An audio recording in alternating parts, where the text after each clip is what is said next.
Betul? Saya nggak tahu yang terakhir. Setelah saya ikuti tinggal satu yang hidup, yang pas sudah meninggal. Saya nggak tahu yang terakhir masih hidup atau tidak. Karena saya sibuk lagi jalan. Nah itu saya khotbahkan kepada teman-teman saya pendeta. Bayangkan, yang melahirkan 5 saja nggak sanggup. Kamu mau berapa ribu? Sombong betul. Loh betul nggak ini saudara? Ini penggembalaan. Enggak dilihat oleh berapa jumlahnya. Berapa yang jadi sama seperti Yesus. Ini yang jarang dibahas di hadapan para pemimpin. Jangan puas. Kalau jemaatnya ratusan atau ribuan. Maaf. Kita hanya mikir duitnya saja. Kalau sampai ratusan ribuan itu. Mengerikan sekali. Akhirnya jemaat adalah income. Lebih celaka lagi kita.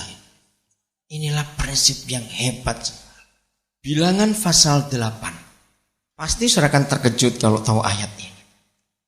Maka itu dalam konsep pelayanan saya berbeda dengan banyak pendeta yang lain. Maaf, karena ini yang saya temukan sebagai kebenaran. Mulai ayat yang ke-23. Padahal ditulis jelas dalam firman ini. Tapi gembala-gembala, pendeta-pendeta, pemimpin-pemimpin lupa. Atau tidak pernah baca. Atau memang gak ada kata perpuluhan di dalamnya. Maka itu gak dibaca. Maaf.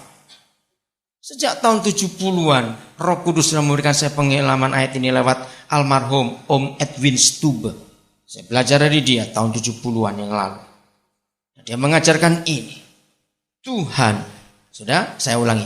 Awal dan akhir apa? Ayo. Siapa orang Lewi itu? Kita. Pasti akan kaget kalau saudara baca ini. Karena saya pun pertama kaget. Pendek sekali jadwalnya.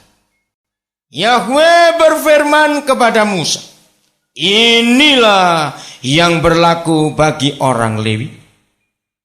Setiap orang yang berumur 25 tahun ke atas wajib bertugas. Supaya ia bekerja pada kemah pertemuan. Tetapi, nah ini dia. Jika ia berumur berapa? 50 tahun haruslah dipensiun. Saya kaget.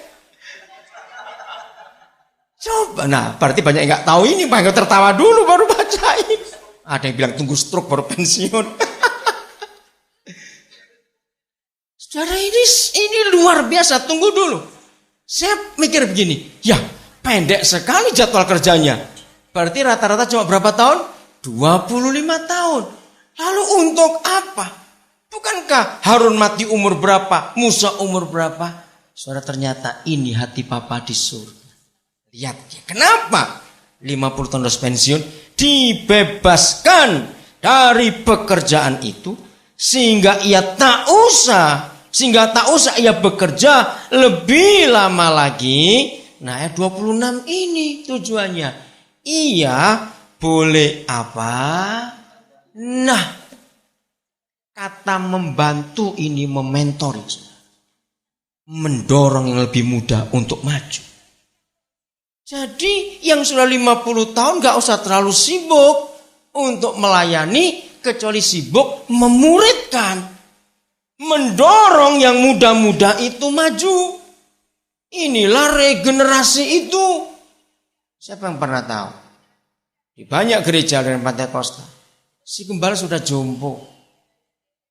Tapi masih disuruh doa berkat. Mikrofon aja dipegangkan oleh istrinya. Pernah lihat? Aduh menyedihkan sekali. Kenapa bertahan begitu lama? Megang mic aja sudah gak mampu. Masih merasa hebat. Betul gak? Pernah tahu gereja seperti itu? Ada gak pernah lihat? Nah itu dia. Awas kalau kita yang gitu seperti itu juga besok kalau tua terlalu betul. Haruslah yang membantu saudara-saudaranya di kemah pertemuan dalam menjalankan, ingat, tugas mereka, bukan tugas kita. Kita hanya mendorong, kita mengawasi, kita mengarahkan. Tahun ini saya 51. Saya sudah pensiun dalam arti dari umur 30-an. Saya sudah punya murid banyak, saudara, dari umur 30-an yang lalu. Dan mereka sudah nyebar kemana-mana. Sekarang saya tinggal keliling aja melihat mereka, tinggal tunggu laporan mereka, saya mengarahkan. Dan sampai hari ini di semua pelayanan saya nggak punya kedudukan dan jabatan apa-apa. Kalau saudara memperhatikan, satu-satunya negara yang punya konsep ini adalah Singapura, saudara. Masih ingat Lee Kuan Yew? Itu sekarang jabatannya adalah MM. Apa singkatannya? Minister Mentor. Jadi mentornya para menteri. Tidak ada negara di dunia yang punya konsep bilangan 8 kecuali Singapura. Saya heran. Tahun ini Lee Kuan Yew umur 80 lebih. Perdana Menteri kedua adalah Goh Chok Tong. Dia pun sekarang punya jabatan MM. Dihormati luar biasa. Kenapa kita masih bertahan? Maaf, yang sudah umurnya dekat-dekat 60 tetap jadi ketua bertobat. Turun takhta sekarang. Beri yang muda maju. Ini Alkitab, saudara. Jangan duduk sampai lupa turun. Maaf. Betul, banyak pendeta kurang ngajar betul, saudara. Enggak tahu diri kok sudah tua itu turunlah. Kasih yang muda. Awas kamu wariskan pada anakmu ya. Anak enggak punya panggilan gembala dipaksa jadi gembala. Akhirnya Petruk jadi ratu betul di gereja itu. Rusak gereja itu hanya karena diwaris. Ini celaka sekali. Kami suami istri sangat bersyukur kepada Tuhan. Tuhan enggak beri kami anak kandung. Sungguh. Karena orang enggak bisa berkata macam-macam tentang kami. Mau kami warisin siapa enggak punya siapa-siapa, cuma 2 orang saja. Maaf, tapi Tuhan percayakan kami kekayaan yang besar sekali. Di dalam banyak pelayanan ini. Maka itu orang enggak bisa mikir macam-macam. Karena kami memang enggak punya siapa-siapa. Tapi itulah murid-murid kami, anak-anak kami yang luar biasa yang akan meneruskan pelayanan nanti. Terus, tetapi tidak usah lagi ia menjabat pekerjaan itu. Enggak usah. Delegasikan. Ngerti kata ini? Sudah waktunya kita yang di atas 50 tahun turun sekarang. Walaupun kita masih kuat, masih sehat. Ayo turun. Beri pada yang lain. Tidak usah ia menjabat lagi pekerjaan itu. Demikianlah harus kau lakukan kepada orang Lewi mengenai tugas mereka. Jangan suara masa tertuduh. Kalau umur saudara 60-an, ternyata belum punya murid. Karena saudara baru hari ini dengar kebenaran ini. Jadi, kita harus punya konsep. Bagaimana regenerasi dalam kehidupan kita. Amin, saudara. Dahsyat sekali. Nah, dengan demikian, kalau kita lihat ayat ini kita genapi dalam hidup kita. Apa yang muncul di pikiran kita? Jelas satu. Pekerjaan Tuhan lebih cepat selesai. Loh kok gak ada yang ngamen? Kenapa? Kita bisa punya konsep pekerjaan Tuhan lebih cepat selesai. Karena banyak yang melayani. Saya gak ngitung. Saya umur 51 sudah berapa ratus pemimpin yang saya lahirkan. Dalam hidup ini. Dan kami sungguh bangga dan bersyukur kepada Tuhan.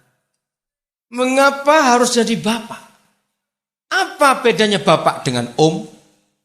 Orang Pantai Kosta paling sering panggil om. Maaf ya, jangan marah, saya ngomong saja ini. Apa bedanya bapak dengan om?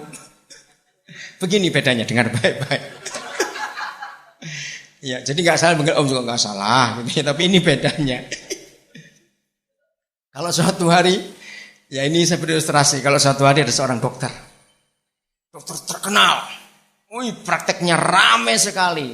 Akhirnya dia jadi kaya raya. Satu malam anaknya yang mau lulus SMA datang setelah praktek. Pak, saya sudah selesai ujian. Kalau saya lulus nanti saya ingin masuk fakultas kedokteran. Papanya dengar saja. Saya ingin jadi dokter. Bahkan kalau perlu saya lebih hebat dari papa. Papanya enggak bereaksi, enggak apa. Ngomong ABC juga enggak, diam saja. Akhirnya anaknya keluar dari kamar papanya. Waktu mau tidur si dokter bilang kepada istrinya, "Mah, celaka ini mah." Kenapa? Anak kita itu mau nyaingi aku jadi dokter lebih hebat.